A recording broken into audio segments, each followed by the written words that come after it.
Assalamualaikum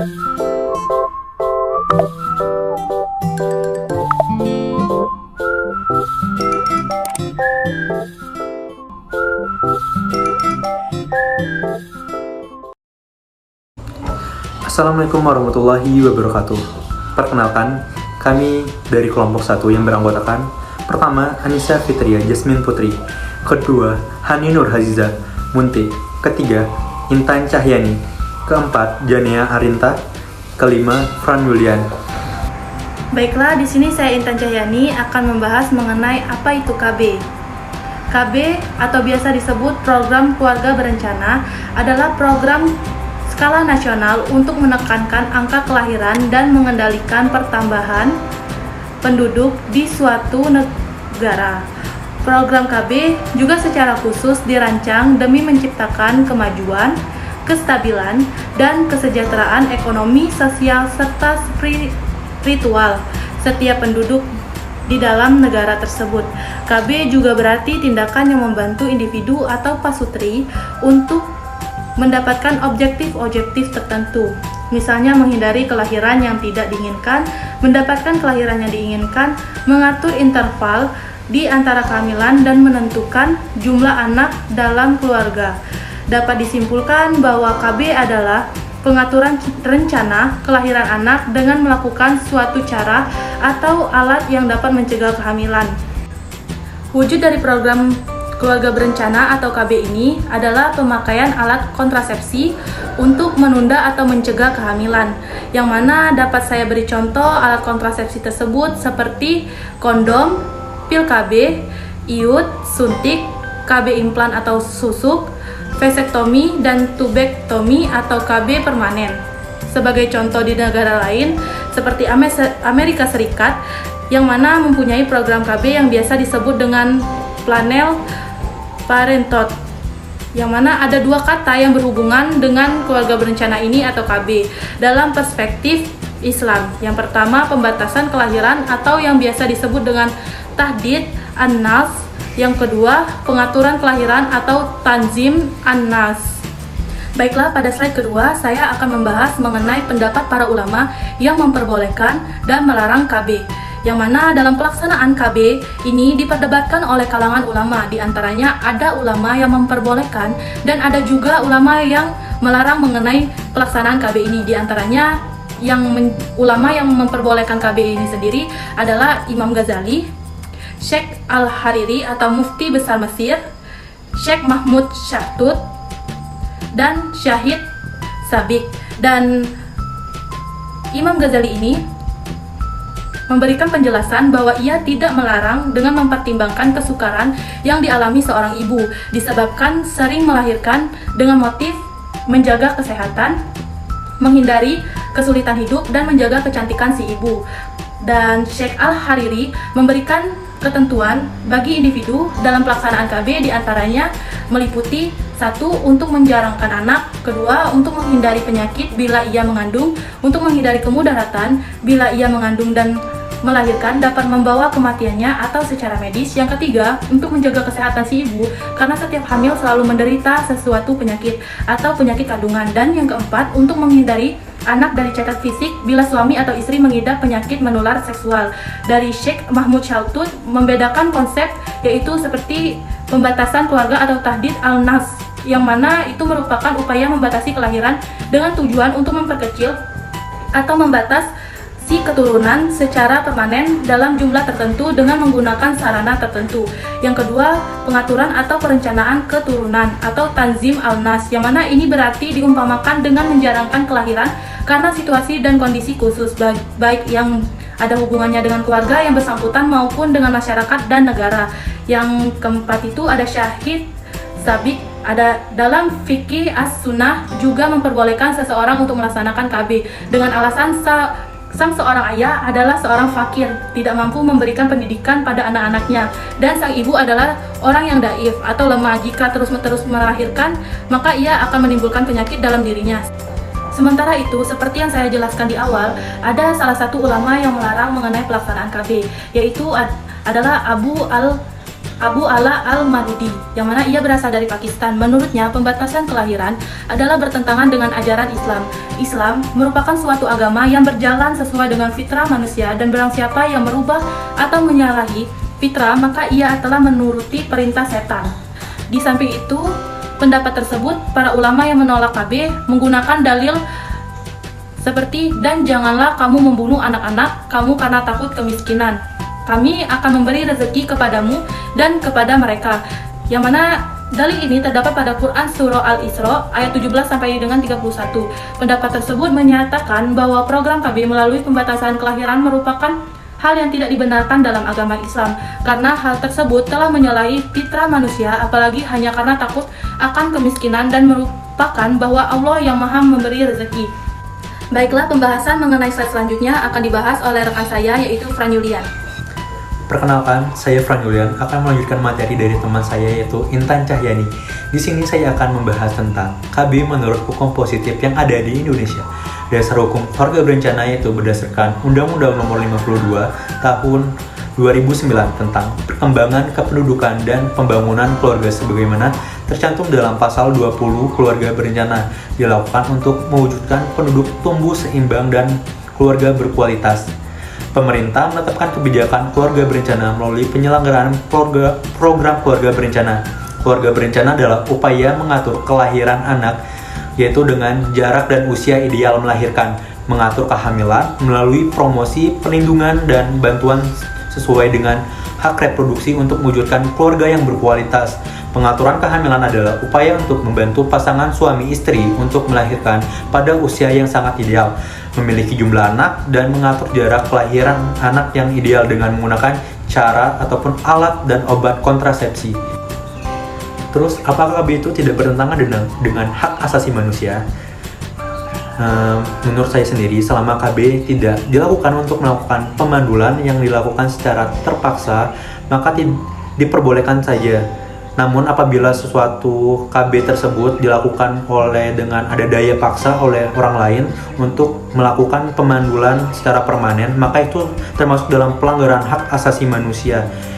Jadi KB tidak melanggar HAM sebab tidak ada undang-undang yang mengatur tentang hal tersebut. Bahkan dalam sistem pemerintahan, penggunaan KB sangat dianjurkan untuk dilakukan. Program KB tidak akan melanggar HAM sebab tujuan utama program tersebut adalah untuk membentuk keluarga yang ideal. Putusan untuk melanjutkan keturunan juga merupakan hak setiap orang yang telah diatur dalam Undang-Undang 1945 Pasal 28B Ayat 1.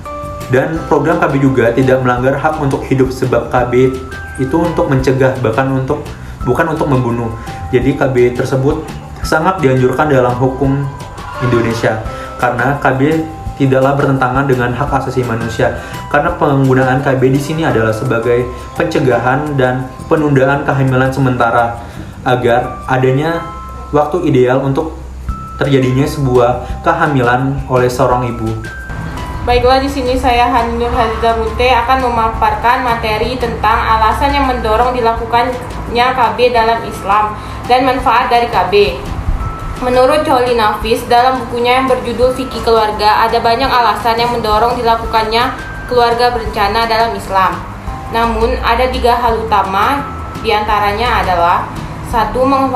Mengkhawatirkan terhadap kehidupan atau kesehatan si ibu apabila hamil atau melahirkan anak setelah dilakukan pemeriksaan oleh dokter yang dapat dipercaya.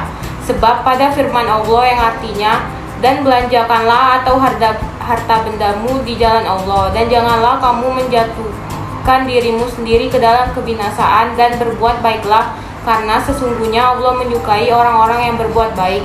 Quran Surat Al-Baqarah ayat 195.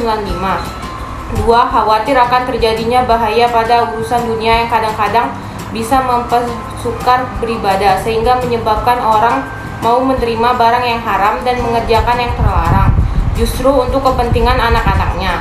Sedang Allah telah berfirman yang artinya, Allah menghendaki kemudahan bagimu dan tidak menghendaki kesukaran bagimu, dan hendaklah kamu mencukupkan bilangannya, dan hendaklah kamu menganggungkan Allah atas petunjuknya yang diberikan kepadamu supaya kamu bersyukur. Quran Surat Al-Baqarah ayat 185. Ketiga, keharusan melakukan azal yang biasa terkenal dalam syariah ialah karena mengkhawatirkan kondisi perempuan yang sedang menyusui kalau hamil dan melahirkan anak baru. Nabi menamakan kehamilan sewaktu perempuan masih menyusui dengan gila atau gail karena penghamilan itu dapat merusak air susu dan melemahkan anak. Manfaat dari KB yaitu 1. Mencegah kehamilan yang tidak diinginkan. 2. Mengurangi resiko aborsi. 3. Menurunkan angka kematian ibu. 4. Mengurangi angka kematian bayi. 5. Membantu mencegah HIV atau AIDS. 6. Menjaga kesehatan mental keluarga. Baiklah, di sini saya akan melanjutkan materi mengenai korelasi KB terhadap hukum taklifi dalam hukum Islam. Pada dasarnya, hukum Islam ini bersifat fleksibel atau ia mengikuti perkembangan zaman. Sesuai dengan kaidah hukum Islam yang berlaku, menyatakan bahwa hukum-hukum itu berubah sesuai dengan perkembangan zaman, baik terhadap keadaan maupun tempatnya. Misalkan, dalam hal ini kita membahas mengenai KB. KB sendiri bisa kita sangkut pautkan kepada 5 hukum Islam atau hukum taklifi, baik ia bersifat mubah, makruh, sunnah, wajib, maupun haram. Mengapa demikian? Karena salah satu sifat dari KB ini yaitu mubah atau boleh, ketika selama tidak ada hukum yang menyatakan bahwa KB itu dilarang. Sesuai dengan kaidah hukum Islam kembali, yang menyatakan bahwa hukum-hukum itu diperbolehkan selama belum ada hukum yang mengatur atau menunjukkan mengenai keharamannya. Selanjutnya, saya akan membahas mengenai kaitannya terhadap hukum taklifi. Nah, yang pertama, KB sendiri bisa kita katakan haram ketika ia dimaksudkan untuk menghalangi atau membatasi kehamilan. Nah, dalam hal ini kita contohkan semisal pemandulan atau sterilisasi, atau misalkan seorang ibu yang sudah mempunyai 2 anak namun ia tidak ingin mempunyai anak lagi. Kemudian yang kedua, KB ini bisa kita katakan wajib ketika ia dimaksudkan untuk keadaan darurat. Nah, keadaan darurat di sini maksudnya, saya contohkan semisal ada seorang ibu yang mengidap penyakit reproduksi. Nah, di mana KB ini harus diterapkan pada ibu tersebut agar tidak mengancam keselamatan nyawanya ketika sewaktu-waktu ia dinyatakan positif hamil.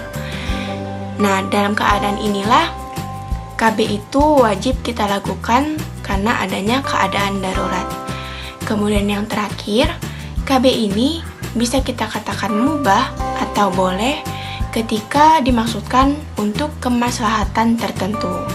Nah, semisal untuk mengurangi angka kelahiran atau menjaga jarak kehamilan atau menjaga jarak kelahiran agar apa?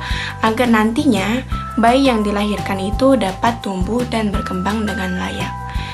Sekian presentasi saya. Kemudian kesimpulan dari kelompok kami akan disampaikan oleh Saudara Anissa.